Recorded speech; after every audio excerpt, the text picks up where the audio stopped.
Sepertinya panen kita hari ini sangat bagus. Melihat pemuda berjubah hitam muncul, wanita iblis itu menyeringai, memperlihatkan mulut penuh gigi tajam. Kedua lelaki bertubuh aneh itu menghentakkan kakinya keras ke tanah. Saat tanah di bawah kaki mereka meledak, sosok mereka berubah menjadi dua aliran cahaya, dan dengan cepat melintas ke sisi kiri dan kanan pemuda berjubah hitam untuk mengelilinginya.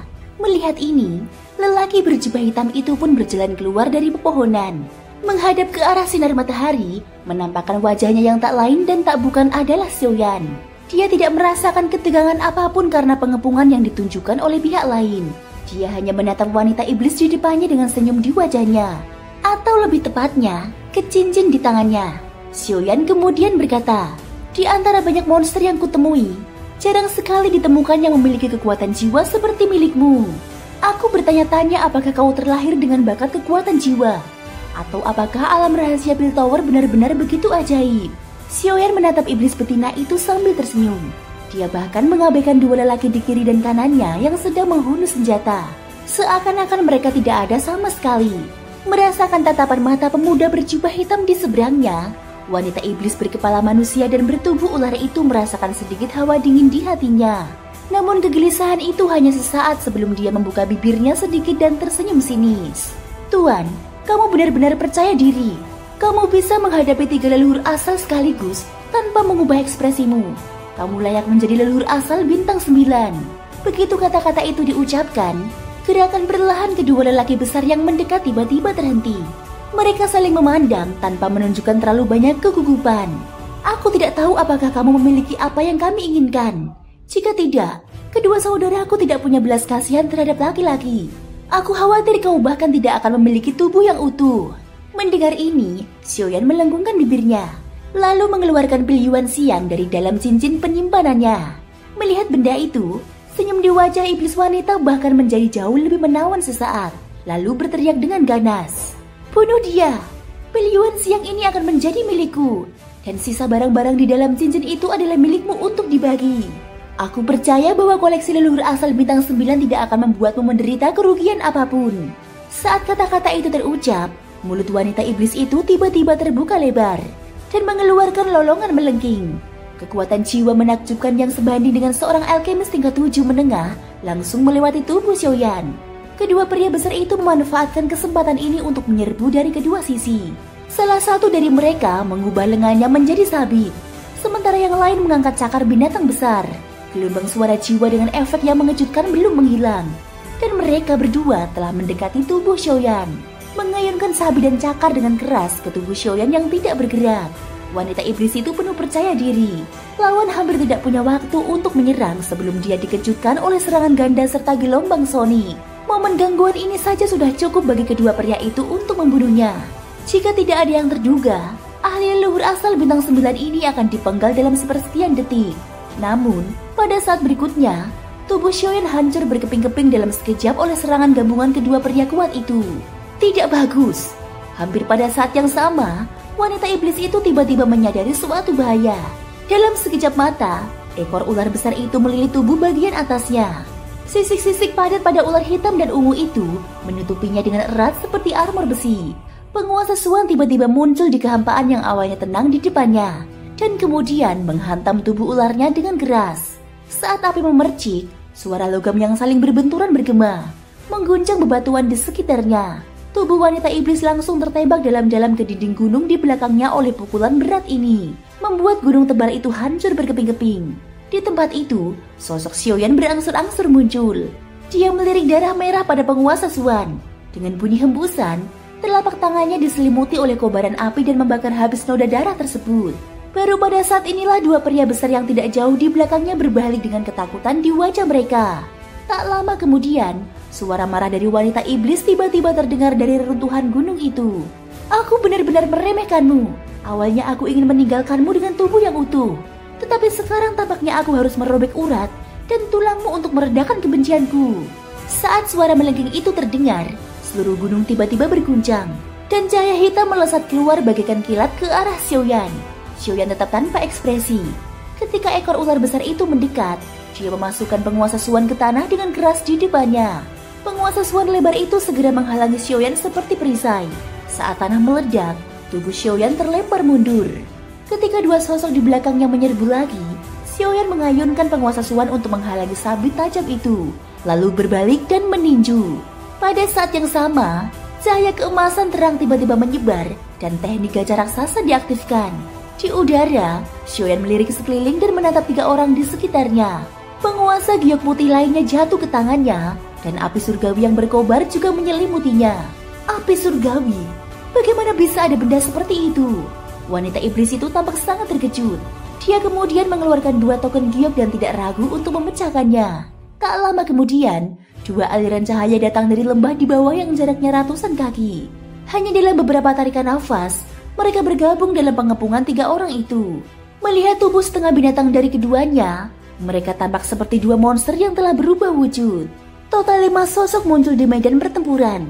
Pria dengan tanduk di kepalanya berada di tingkat leluhur asal bintang 5, sedangkan 3 lainnya ada di tingkat leluhur asal bintang 4. Yang terkuat adalah wanita iblis berkepala manusia dan berbadan ular, yang merupakan leluhur asal bintang 6. Dia layak menjadi pemimpin orang-orang ini.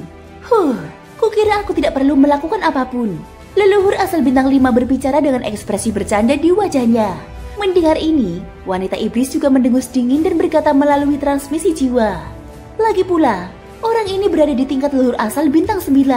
Kita tidak bisa mengalahkannya dalam waktu singkat hanya dengan kita bertiga. Daripada membiarkan orang lain kabur, lebih baik kita membunuhnya bersama-sama. Jika kita memberikan api surgawi itu padanya, kita tentu akan mendapatkan lebih banyak pilihan siang. Mendengar ini, leluhur asal bintang 5 mengangguk pelan, mengangkat pupil matanya yang seperti binatang dengan ekspresi meremehkan, dan tatapan dinginnya tertuju pada Xiaoyan. Xiaoyan tentu saja tidak tahu tentang percakapan mereka. Dia hanya melirik 5 orang di sekitarnya dengan penuh minat, sambil diam-diam menebak dalam hatinya berapa banyak pilihan siang yang telah dikumpulkan orang-orang ini. Sehari yang lalu, Xiaoyan secara tidak sengaja bertemu dengan 3 monster tingkat kaisar asal di sebuah pegunungan. Orang-orang ini tampaknya baru saja menyerang dan membunuh seorang alkemis yang memasuki alam rahasia Changling.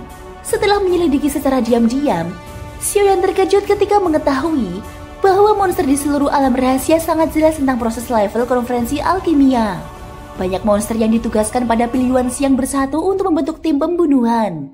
Mereka memasang perangkap dengan pilihan siang dan memikat para alkemis asing agar mendekat dan membunuh mereka. Terlebih lagi, beberapa bahkan secara khusus memburu para alkemis tingkat tinggi yang membawa pilihan siang. Setelah mengetahui berita ini, Xiaoyan mulai berpikir bahwa situasi di alam rahasia tidak seperti yang dibayangkannya. Monster-monster di sini selalu bergandengan tangan dan menjadi kekuatan yang besar. Tidak mudah bagi orang luar untuk melewatinya dengan aman. Memikirkan hal ini, Xiaoyan tidak dapat menahan rasa khawatirnya terhadap Xiao Xiu. Xiaoyan yang berencana untuk melewati orang-orang ini, menemukan bahwa orang-orang ini tampaknya memiliki lebih dari 1 pilihan siang di tangan mereka. Bersama dengan yang dia peroleh dari wanita tadi, setidaknya ada 3 pilihan siang. Hal ini memaksa Xiaoyan untuk tinggal beberapa saat.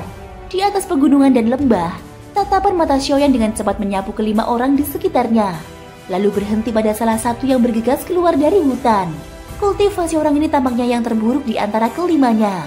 Dia tampaknya baru saja menerobos leluhur asal bintang 4. Dia memiliki kulit berwarna coklat kehijauan, anggota badan dengan taji tulang, dan ekor di belakangnya yang tampak seperti ular tetapi bukan ular. Singkatnya, dia yang paling jelek. Kamu akan menjadi yang pertama. Xiaoyan tersenyum muram, memiringkan sedikit kedua penguasa Suan di tangannya, dan sosoknya menghilang dari tempatnya. Kadal rumput, hentikan dia. Begitu Xiaoyan bergerak, lelaki bertanduk tiba-tiba berteriak keras, dan tongkat berkepala banteng pun jatuh ke telapak tangannya. Setelah berputar kencang, dia melemparkannya dengan keras dan melesat tepat ke kepala Xiaoyan. Pada saat yang sama, kadal rumput yang menjadi sasaran Xiaoyan dengan cepat mengangkat lengannya. Deretan taji tulang tajam sepanjang beberapa kaki tiba-tiba muncul dari anggota tubuhnya dan kedua sisi pinggangnya. Dia berbalik ke depan dan menyerbu ke arah Xiaoyan tanpa rasa takut. Di sisi lain, pria besar dengan lengan sabit dan cakar binatang besar juga menyerang bersama. Sabit besar itu terbang di langit dan menebas ke arah kepala Xiaoyan. Pada saat yang sama, cakar binatang buas itu menjadi beberapa kali lebih besar ketika turun dari langit. Wanita iblis berkepala manusia menyemburkan taring ularnya yang memancarkan cahaya ungu hitam. Origin Ki yang besar berkumpul di atasnya dengan panik. Serangan beberapa orang secara beruntun pada akhirnya hanya berlangsung dalam hitungan sepersekian detik. Sebelum yang lain bisa mendekat, Penguasa Suan di tangan Xiaoyan telah menghantam taji tulang tajam yang mendekat dengan keras. Kekuatan yang mengerikan itu bahkan lebih kuat di bawah berkah api surgawi.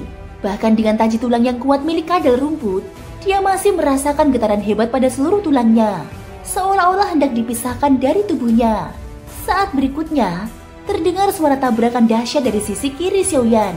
Tongkat berkepala lembu yang ada di dekatnya dipukul keras oleh sisi tebal penguasa Suan hitam. Ketika ruang itu bergolak hebat, tongkat kepala lembu dengan mudah ditolak. Leluhur asal bintang 5 yang mengikuti di belakangnya tiba-tiba melepaskan cahaya keemasan. Cahaya keemasan dengan cepat menyebar pada tongkat kepala lembu, menyebabkan ukuran benda itu membengkak pesat dan sekali lagi menghantam Xiaoyan. Xiaoyan tidak menunjukkan rasa takut sama sekali. Penguasa Suan hitam di tangannya dilemparkan dengan keras. Kekuatan luar biasa itu langsung mendorong kadal rumput mundur dan beberapa taji tulangnya patah. Pada saat yang sama, Xiaoyan telah menggenggam penguasa Suan giok hitam dengan kedua tangan. Saat api surgawi berkobar, 9 nyala api keluar secara berurutan dan bertabrakan keras dengan tongkat berkepala lembu. Riak energi yang mengerikan tiba-tiba menyapu, dan keduanya tidak dapat dilihat di lautan api sampai penguasa giok seputih salju terbang keluar dan bertabrakan dengan sabit besar yang baru saja mendekati pusat api. Penguasa Suan Xiaoyan benar-benar menghancurkan sabit energi hingga berkeping-keping. Namun, Origin Ki menakjubkan yang diselimuti oleh yang terakhir juga mendorong penguasa Suan ke belakang dan kemudian jatuh tak terkendali ke arah hutan di bawah. Detik berikutnya, sosok lain bergegas keluar dari lautan api. Melihat tongkat berkepala banteng di tangannya, itu adalah monster leluhur asal bintang 5. Tetapi pada saat ini, ekspresi di wajahnya sangat jelek. Melawan leluhur asal bintang 9 memang jauh lebih kuat dari yang dia bayangkan. Serangan kerasnya sendiri dapat diblok dengan mudah oleh lawan. Melihat kekuatan teknik bertarung itu, mungkin itu berada pada teknik bertarung tingkat Yi menengah. Pada saat yang genting ini, cakar binatang besar akhirnya jatuh dengan keras dan memadamkan semua riak api yang tersisa. Sebelum leluhur asal bintang 5 bisa menghela nafas lega, ekspresinya tiba-tiba berubah drastis. Tidak, di mana anak itu? Dia berteriak kaget saat menyadari bahwa Xiaoyan telah menghilang dari tempat cakar binatang besar itu mendarat. Hampir pada saat yang sama, kadal rumput yang berhasil dipukul mundur oleh Xiaoyan tiba-tiba menyemburkan seteguk besar darah, dan tubuhnya terlempar ke depan tanpa terkendali. Jejak telapak tangan hangus sedalam sekitar 1 inci tertanam di punggungnya, menyebabkannya kehilangan kekuatannya seketika. Hampir pada saat tubuh kadal rumput itu terbang keluar, aliran cahaya aneh dan ramping menembus lehernya dengan kecepatan yang sangat cepat dan menusuk ke arah Xiaoyan yang baru saja muncul di belakangnya tanpa pengurangan kekuatan. Adapun kadal rumput, racun berwarna ungu hitam di lehernya yang tertusuk tampaknya sangat korosif. Dalam sekejap mata, kepala dan tubuhnya terkikis menjadi 2 bagian.